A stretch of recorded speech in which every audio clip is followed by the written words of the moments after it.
有一名维吾尔宗教学者在中国监狱死亡。1932年出生在东突厥斯坦伊宁市的著名学者阿布都埃嗨提古图鲁克阿吉被监禁了22年。据称，他于2019年5月24日在监狱丧生。他毕生致力于宗教教育，培养了500多名学生，并撰写了许多书籍。伊斯兰合作组织57个成员国代表在麦加召开会议，会议上讨论了世界各地穆斯林遭到破坏和侵犯。观察者注意到，虽然东突厥斯坦穆斯林因为他们的宗教信仰受到镇压和同化，但是会议没有提到他们的情况。据报道，本月28日，沙特国王沙勒曼和中国国家主席习近平讨论了地区和国际问题。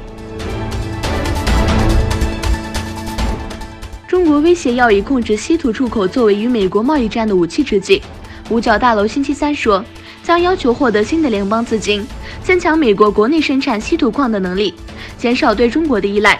五角大楼表示，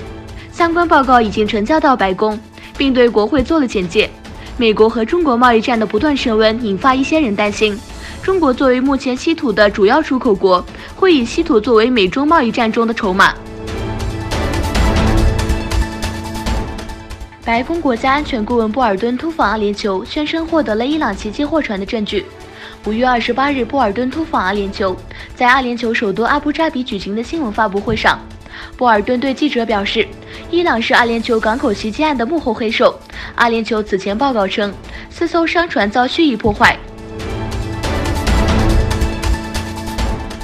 土耳其从俄罗斯购买 S-400导弹防御系统，引起美国和土耳其之间的紧张关系。据称，土耳其考虑将防御系统部署在南部海岸。根据彭博4个来源的消息，土耳其计划将 S-400部署到南部地中海沿岸，因为在东地中海的天然气、勘探和采采活动的方面与塞浦路斯发生争端。